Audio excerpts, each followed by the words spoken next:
Welcome to the Real News Network. I'm Sharmini Pires coming to you from Baltimore. The International Organization for Migration says at least 2,400 people have died this year while attempting to cross the Mediterranean Sea to Europe. In Greece, for example, more refugees arrived at its coast last month than the entire year in 2014. It is deemed the worst refugee crisis in the world since World War II. UN officials are saying the crisis has worsened in the past year. Let's have a look. The number of refugees and migrants in the Mediterranean this year has now exceeded 300,000.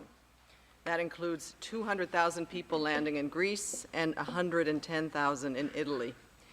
This represents a large increase from last year, when about 219,000 people crossed the Mediterranean during the whole of 2014.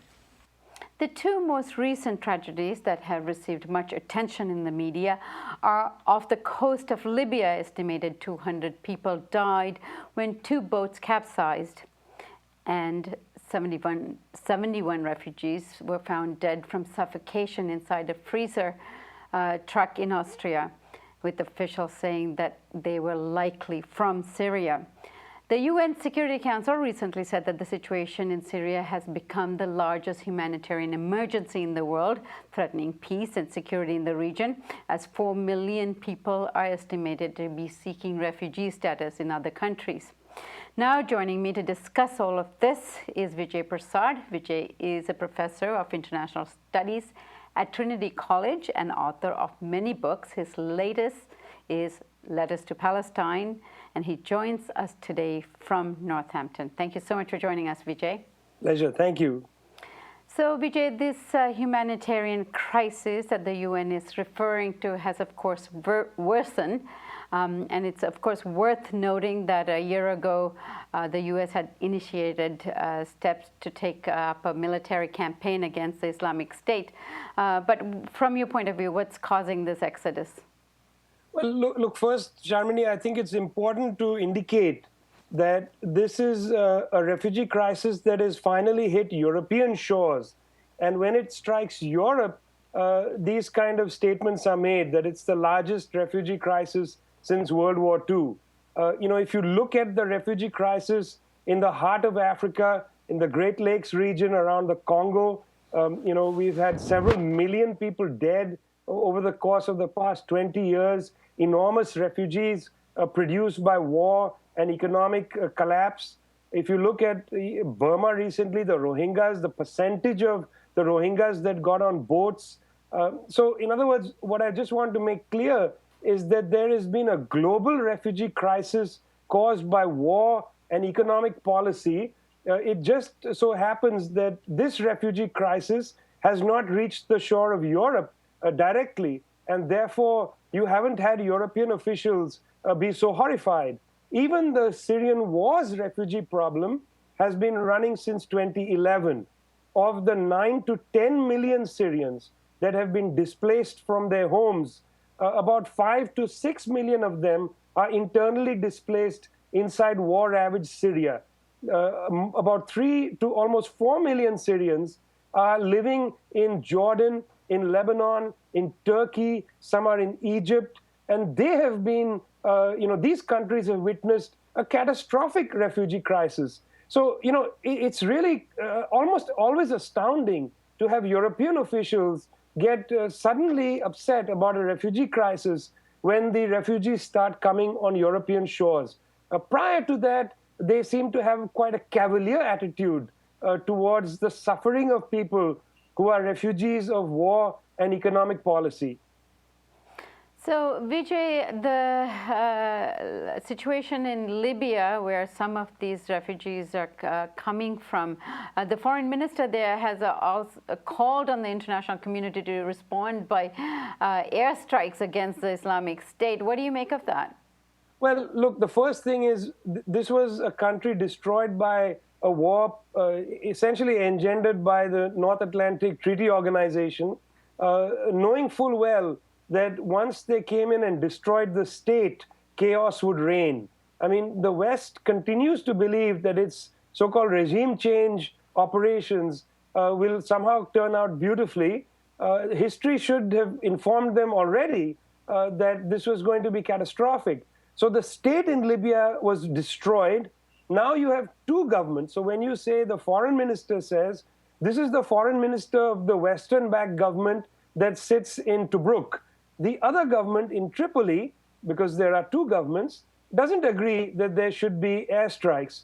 Well, now there is, in a sense, a third government, which is the Islamic State, which has established itself in the hometown of Colonel Muammar Gaddafi, that is the town of Sirte.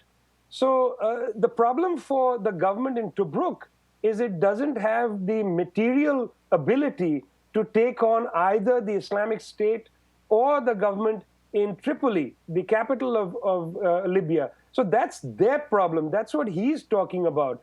A very interesting development came from the European Union, where there was a suggestion, if they got a UN authorization, to use armed force against the boats used by smugglers that were coming across the Mediterranean. This is a remarkable thought, almost Orwellian plot from the European Commission, that they would use armed force somehow to destroy dinghies that were sitting near the Libyan coastline. The problem for the Europeans was even to bomb inside Libyan territorial waters, they would need UN authorization.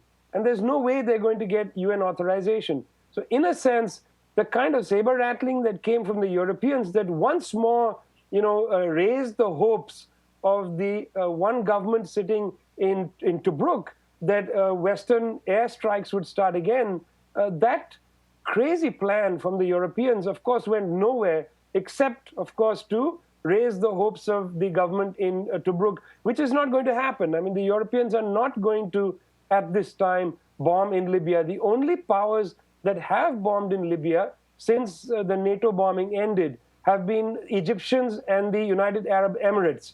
But even they are not keen at this time to bomb the ISIS targets that are in Sirte. Vijay, in order to stop this exodus that's going on, people taking such great risks and putting their lives into the Mediterranean, essentially, what is the solution? Now, the Iranians have tabled a solution, and you have written about the possibility of a regional solution in the past. What can be done? This is a very important issue. 6.5 to 7 million, perhaps close to 10 million now Syrians are internally displaced.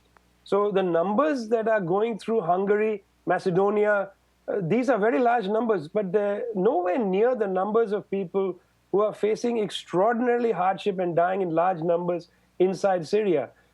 In order to stem the tide of at least the Syrian refugees, the refugees from war, I think it's very important for the sober powers of the world to move towards some kind of ceasefire in at least as many parts of Syria as is possible. The Iranians are very keen to have a ceasefire that involves the regional powers, because after all, many of the groups fighting the Damascus government now would not be able to continue their work without without support from Turkey, from the Saudis, from the Gulf Arab states, and others as well, including the United States and Jordan. So the Iranian plan essentially is to bring the proxies of these regional powers and the Assad government to some kind of agreement.